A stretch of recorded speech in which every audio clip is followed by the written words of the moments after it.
नमस्कार, the Uttarakhand news में आपका स्वागत है। सीमांत सहित अन्य जनपदों की आज की मुख्य खबरों में सीमांत की जनता सहित आम जनता को भाजपा सरकार दिग्भ्रमित करने के कार्य में जुटी हुई है।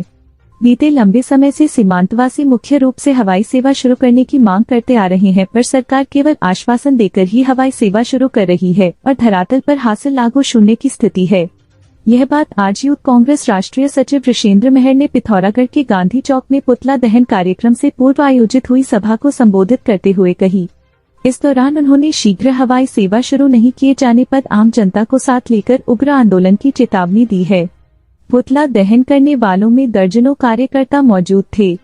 इस मौके पर उन्होंने कहा कि यूथ कांग्रेस द्वारा पुनः आज यहाँ पे देश के प्रधानमंत्री और प्रदेश के मुख्यमंत्री का यहाँ पे पुतला दहन किया है। हमने बार बार मांग की है कि पिथौरागढ़ के लोगों को आप ठगना बंद करो। बार बार ये सरकार तारीख पे तारीख दे रही है कि नैनीसैनी से हवाई सेवा शुरू होगी, लेकिन अभी तक हवाई सेवा शुरू नहीं हुई। जब प्रधानमंत्री यहाँ पे आते हैं तो बड़े बड़े नेताओं के लिए हवाई पट्टी सही है, लेकिन जब जनता की बात आती है तो पिथौरागढ़ नैनीसैनी हवाई पट्टी को डीजीसीए के तहत अनुमति नहीं मिलती है। अभी 3 महीने पहले मुख्यमंत्री द्वारा कहा गया कि जो है फ्लाईविक का विमान देहरादून में खड़ा है। मैं पूछना चाहता हूं कि वो विमान कहाँ है। अगर महोदय आप हवाई सेवा शुरू नहीं कर सकते हैं तो आप एक्सेप्ट कर लीजिए। आप बताइए कि हम नाकाम हैं पिथौरागढ़ में हवाई सेवा शुरू कर। पिथौरागढ़ से हवाई सेवा शुरू नहीं हुई, नैनीसैनी से हवाई जहाज या एयर एम्बुलेंस का संचालन नहीं हुआ, तो आने वाले समय में हम तमाम लोगों को लेके, पिथौरागढ़ के लोगों को लेके, हर संगठन को लेके, सामाजिक संगठन को लेके, हम छात्र संगठन को लेके एक बहुत बड़ा उग्र आंदोलन सरकार के खिलाफ छेड़ेंगे। पिथौरागढ़ जनपद मुख्यालय में आगामी 4 नवंबर से शुरू हो रही 3 दिवसीय 15वें राष्ट्रीय कुमाऊनी भाषा सम्मेलन की तैयारियों को लेकर आयोजकों द्वारा तैयारियां जारी है, जिसको लेकर आज कार्यक्रम के संयोजक शिक्षाविद डॉक्टर अशोक कुमार पंत द्वारा 3 दिवसीय कुमाऊनी भाषा सम्मेलन की तैयारियों को लेकर आवश्यक जानकारियां देने के साथ ही जिम्मेदारियां सौंपी गई। इस दौरान डॉक्टर पंत ने आयोजन को लेकर विस्तार से जानकारी दी। इस अवसर पर आयोजन समिति के सचिव जनार्दन उप्रेती, सह संयोजक डॉक्टर दीप चौधरी, गजेंद्र सिंह बोरा, उप सचिव डॉक्टर किशोर पंत, प्रचार प्रभारी नीरज चंद्र जोशी, प्रकाश पांडे सहित अन्य लोग मौजूद थे। कार्यक्रम की जानकारी देते हुए डॉक्टर पंत ने कहा कि हमारे इस कार्यक्रम की गूंज जो है हर जगह पहुंचे और लोगों में भाव पैदा हो कि अपनी भाषा को हम कैसे संरक्षित, अपनी भूलभोजी को कैसे अच्छे व्यवहार में ला सकें। ये हम लोग का प्रयास है। और इसके बाद फिर हम एक ज्ञापन फिर से शासन को भेजेंगे। अभी मैं आपको संज्ञान में लाना चाहूँगा कि माननीय प्रधानमंत्री जी यहाँ पर आए थे कि तब भी उनको भी इस कुमाऊनी भाषा को 8वीं सूची बनाने के लिए ज्ञापन दिया गया जिलाधिकारी महोदय के द्वारा और सीधे पीएमओ कार्यालय के द्वारा इस ज्ञापन को दिया गया है। हम उम्मीद करते हैं कि आप सबका सहयोग मिलेगा तो हमारे ये सम्मेलन सफल होगा और पूरे पिथौरागढ़ नहीं तो कुमाऊं में मिलेगी और हम इस भाषा के संरक्षण और संवर्धन में इन्हीं बातों को आपको रूबरू करने के लिए जाहिर की गई थी। धन्यवाद। आपके लिए कोई प्रश्न हो? पिथौरागढ़ में 2 सूत्रीय मांगों को लेकर सस्ता गल्ला विक्रेताओं की हड़ताल आज शुक्रवार को भी जारी रही। इस दौरान विक्रेताओं ने उनकी उपेक्षा के आरोप लगाते हुए मांग पूरी न होने तक आंदोलन जारी रखने की बात कही। संगठन के जिलाध्यक्ष मनोज पांडे व सचिव कैलाश जोशी सहित दर्जनों विक्रेताओं ने पूर्ति कार्यालय से प्रदर्शन कर टकाना रामलीला मैदान में नारेबाजी करते हुए आक्रोश व्यक्त किया। प्रदर्शन करने वालों में खासी संख्या में विक्रेता मौजूद थे।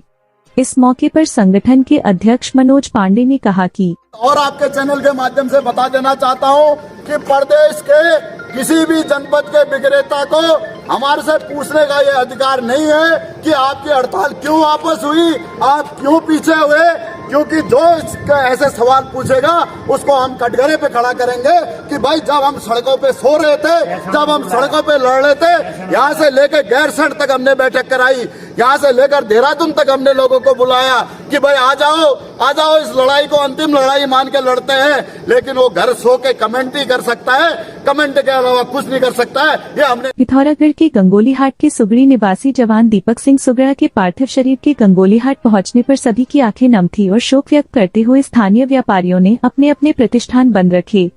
वहां से जवान के पार्थिव शरीर को उनके गांव सुगड़ी ले जाया गया।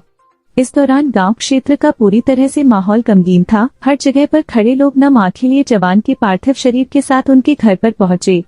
रोते रोते जवान की मां, उनके 1 साल के बेटे के साथ परिवार सदस्यों सहित अन्य लोगों ने दिवंगत जवान के अंतिम दर्शन कर श्रद्धांजलि अर्पित की। जवान की अंतिम यात्रा में स्थानीय जनप्रतिनिधि सहित सैकड़ों लोग शामिल हुए और दिवंगत जवान को अंतिम विदाई दी। इधर पूर्व सैनिक संगठन उपाध्यक्ष मयूख भट्ट सहित पूर्व सैनिकों ने जवान के निधन पर शोक व्यक्त किया है। लाखों का गबन करने वाली महिला पोस्टमार्टम को पुलिस टीम ने आज मुख्यालय के कुमौर से गिरफ्तार कर लिया। आरोपिता के खिलाफ ग्रामीणों द्वारा गंगोलीहाट थाने में तहरीर दी गई थी। पुलिस मीडिया सेल से मिली जानकारी के अनुसार पिथौरागढ़ के पाताल भुवनेश्वर के ग्रामीणों ने थाना गंगोलीहाट में तहरीर देकर बताया कि पोस्ट ऑफिस पाताल भुवनेश्वर में पोस्ट मास्टर के पद पर कार्यरत महिला गायत्री देवी निवासी पाताल भुवनेश्वर द्वारा ग्रामीणों के आरडी, पीएलआई व एफडी के लगभग 32 लाख रुपए से अधिक की धनराशि अपने व्यक्तिगत कार्य में लगा दी है, जिसे गंगोलीहाट स्थित मुख्य शाखा में ऑनलाइन देखा तो उसका आधे का आधा पैसा भी ऑनलाइन नहीं था। इसके उपरांत लोगों द्वारा रकम मांगे जाने पर महिला न तो पैसा लौटा रही थी और न ही पोस्ट ऑफिस कार्य पर आ रही है। तहरीर के आधार पर थाना गंगोलीहाट में आईपीसी की धारा 409 के तहत अभियोग पंजीकृत किया गया। पुलिस अधीक्षक लोकेश्वर सिंह के निर्देशन में थानाध्यक्ष गंगोलीहाट मंगल सिंह नेगी के नेतृत्व में पुलिस टीम द्वारा आज शुक्रवार को आरोपिता गायत्री देवी को जिला मुख्यालय के कुमौर से गिरफ्तार किया गया और न्यायालय के समक्ष प्रस्तुत किया गया। पुलिस टीम में कांस्टेबल श्रवण कुमार व सुनीता गिरी शामिल थे।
हमारे चैनल को सब्सक्राइब करें, बेल आइकन दबाएं। हमारे पिथौरागढ़ समाचार न्यूज़ यूट्यूब चैनल पर नियमित खबरें सुनने के लिए हमसे जुड़ें, समाचार सुनें। धन्यवाद।